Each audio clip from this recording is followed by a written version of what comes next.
Hello everyone, Shanta here. So I am here to do a crafting tag. I was tagged by Nurse Tara04. Hey Tara girl. Tara, depends on, she said depends on where you live at, but I call it Tara. Nurse Tara04 here on the YT. And it's a getting to know you tag. And this is somewhat similar to the one I did for the Coco Martha. So let me just, I'm reading this off my iPad, and I just put that stamp set right there so y'all can have something to read, something to look at while I talk. Okay, first question. What is your YT name? What is your name? Okay, my YT name is my name. My YT name is Shanta H, which is actually my, oh, look at that.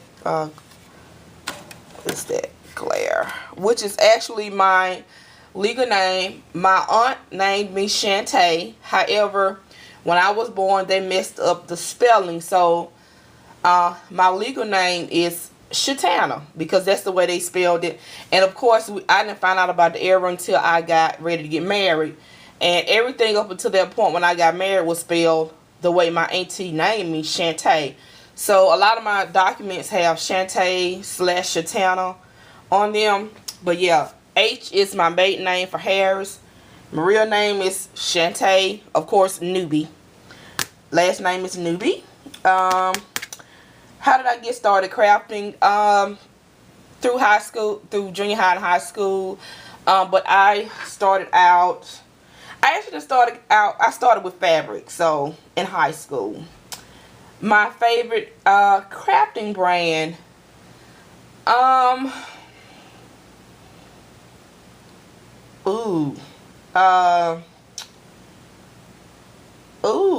that is a hard question. Favorite crafting brand.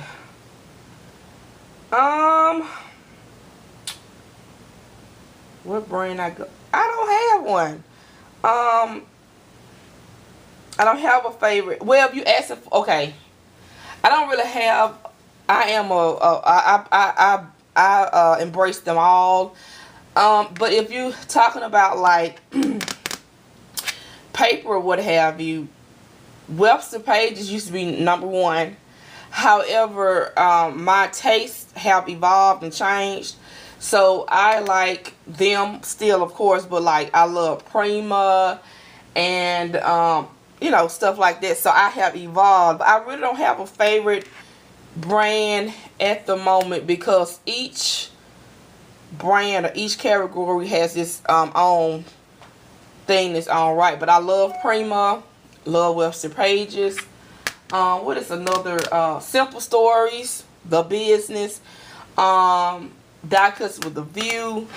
So you get my point. It's no favorite color. Everybody know this. Blue is The Business. Okay, but I don't like I love blue.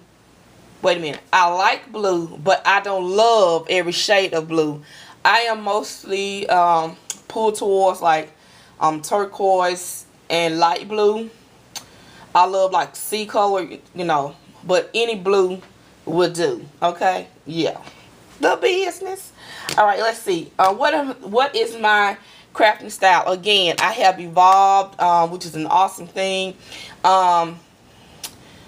Especially since I was encouraged to go ahead on and dive into mixed media, that I had a talent for it. You know, so my style, I never had a style. One day I would like vintage, one day I like grunge, another day shabby chic. I am like a cube. It depends on the day. What I feel like is what I roll with. And I'm learning more and more just to let it flow. Whatever comes out, and it is what it is. So I don't necessarily have a crafting style. And I've never had one. I've always tried to figure out what it was, but I'm just like all over the place. And I love that about myself. What is something you would like to try? Well, one of the things I said I was going to get into this year is learning how to crochet. knitting and crochet. I've bought some video tutorials off a website. Hadn't taken time to actually buy the stuff to you know, to start trying to learn how to do it. But probably crocheting and needlework. Crocheting and knitting would be probably something I would like to try. And I would love to learn how to freehand paint. But yeah, I don't have the patience for that right now. Favorite YT channel. I honestly don't have one. However, there are certain channels that I watch. I don't care if I miss 10 videos. I will sit down and watch them all back to back. And I will go catch up. So there are several ones that I like to watch all of their videos, because you can always, you know, pull something. So I don't have a favorite at the moment. Ooh, I should have read these questions before I did this video, y'all. Oh my god. Okay, if I only had $10 in my pocket, what would you spend it on and where? $10? Are you for real? Oh my god. Okay, y'all talking to the cheap queen of Coupon City. Okay, Joann's. I love Joann's. And what will I spend it on? Trims. Because I can use them in both areas that I'm good at. So Joann's, love their trims. Okay, when you started, okay, the next question, oh, it's only 11 questions. Okay, when you started crafting, what is the one item that helped you pull it all together? When I first started crafting, what is the one item that helped me pull it all together? The one item? One? Ooh.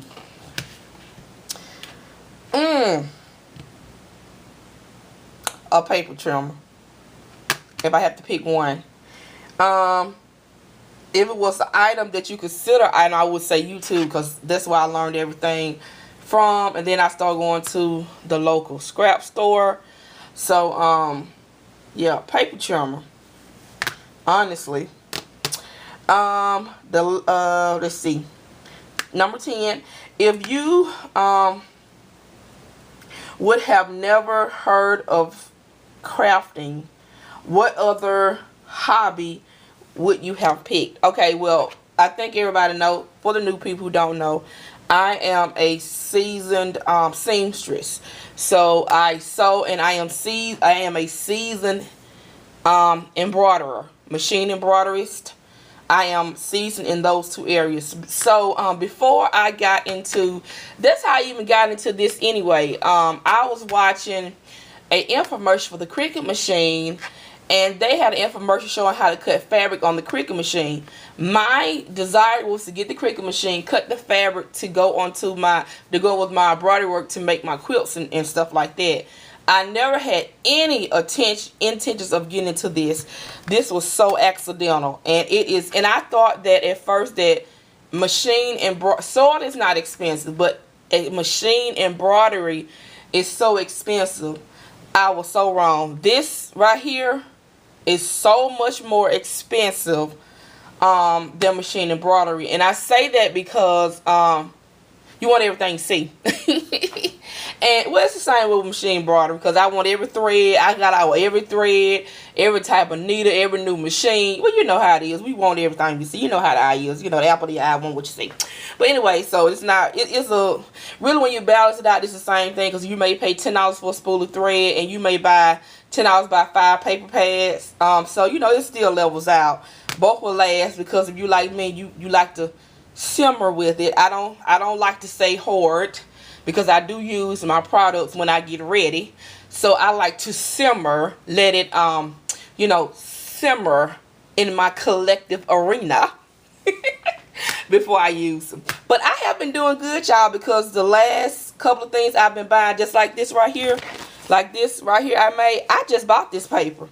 Y'all know that's a miracle for you, girl. That is a miracle. I am my own true witness, okay? So, yeah, I would be... Back to the question. I got all offline. Oh, my goodness. Okay, so back to the question. If I were not paper crafting, I would have my own shop. I was in the process of getting